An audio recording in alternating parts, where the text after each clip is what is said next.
started here, I guess we need to explain exactly where we are. Yeah, we're in the posh, luxurious surroundings of a Marshall skybox, and pretty nice in here. Very nice. You really don't get the ambiance of the crowd noise, I guess, but it's still pretty nice. But you can't get a drink or food or whatever you want, huh? Yeah, and that's important for some, right? I tell you what, you look back in 1995, these men have definitely been on a mission this year. Yeah, if you recall, though, last year was a mission unaccomplished for Marshall. They left Boise, Idaho with a loss, and for the first time ever, the Marshall players watched the championship game from their own stands. They've used that word mission a lot. They've written it on wristbands. They've put it up on the chalkboards. They have T-shirts made up. For the next hour, we've marshaled our forces to get you fired up. It's the national championship, Marshall versus Montana. From the big sky to the friendly skies, the Montana Grizzlies made the trek east. The team, of course, chartered a plane and arrived at the Tri-State Airport on Wednesday night, where it was greeted by a very hospitable but pro-Marshall crowd. The flight from Missoula took some 5 hours, and from there, the team set up headquarters at the Gateway Holiday Inn. The Grizzlies will have no trouble getting up for the big game. This game is an interesting one in that we really don't play anyone common opponents. We have very little in our conference. Everybody throws the ball every down. Now we're playing a big bruising line and a running game, and I think to me it's hard to assess. I hope we can do our thing, and then if we're the better team, fine. If we're not, I guess we're not. And the plane ride to Huntington, definitely the farthest trip these guys have made. The next closest was to northern Arizona. So, Dave, maybe it makes sense that the Grizzlies come in with perhaps the most dangerous air attack in Division I AA football. Dave Dickinson has made 2 All-American teams already this week. Get this, he's thrown 20 more completions this season than Marshall has pass attempts. Last Saturday against Stephen F. Austin, he punched the ticket to Huntington with 5 touchdown passes. He's already hurled 49 this season and 11 in the past 3 playoff games. He leads the nation in total offense. Meantime, Marshall's big horse is running back Chris Parker. His 19-yard touchdown against McNeese State guaranteed that the Cowboys would hang on the reins while the herd thundered back home. Freshman quarterback Chad Pennington also a sparkling performance with 2 TD passes. The defensive front 4 played a huge role in stopping McNeese quarterback Kerry Joseph. It'll have to do the same to contain Montana and Dave Dickinson. So that's how the herd and the Grizzlies got here. For the rest of us, it took about $15 and a lot of patience. The Marshall ticket office was swamped from the first day it began selling championship tickets, right up until the last 2 were sold on Tuesday morning. And yes, folks, it's official. Including the tickets sent to Montana, the game is a sellout. He wants the 2 right there. Okay, that's it. Thank you. 2 tickets, there they go. Tickets are right there. Here's the list of them. This is 5 tickets. Don't have any more. And we're all sold out. With all the big sales, we knew we were in the numbers. We only had about 400 tickets left to close the business yesterday. After we sat down counting them all, there was 250.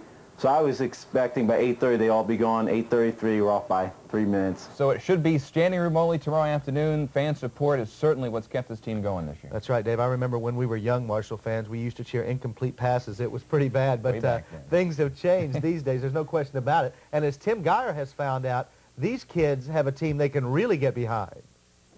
The Grizzlies are coming from out in the west to play the team we know is the best.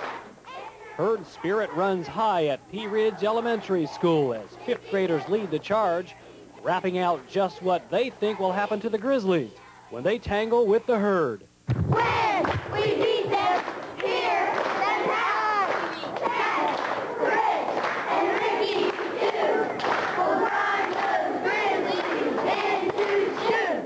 Set up your tail and move along back to the west where you belong. Now Grizzlies, get ready to march for parade. The thundering herd is first rate. All the students here have herd fever. They're big Marshall supporters, and they're confident the herd will win. Marshall! Why?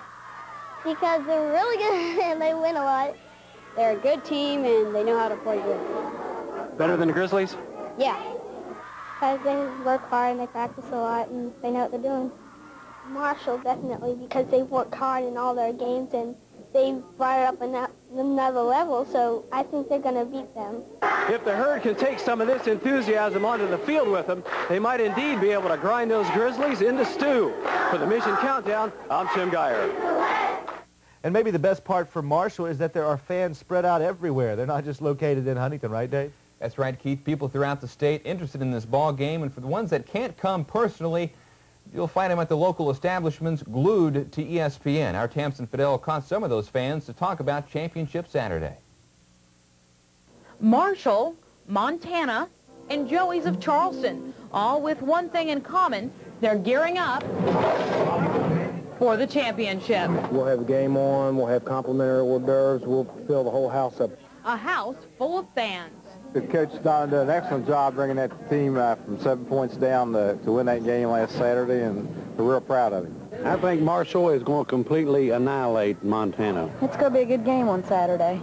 We think it's wonderful. These bar stools are going to be filled come Saturday with 20 TVs. The game's going to be on every one of them for people who just can't be there. I'm happy for them, and I'm still trying to find some tickets. So if anybody out there's got any tickets, give me a call. But some who do have tickets say they may opt to stay in anyway. Got 8 tickets. Do you? Yes. You're going to be there. You're not going to be watching. Well, I may not be there, but I got the tickets. It may be too cold for me. But either way, restaurants in Charleston are ready. This is the first time in a long time I've seen so many Marshall fans out of Charleston. And that's it in a nutshell. They're going to just blow them clear out of the stadium. I guess you're proud. Well, yeah, I'm a good West Virginian. I know Marshall's going to do it. So no matter where they're going to be come Saturday, there's no doubt about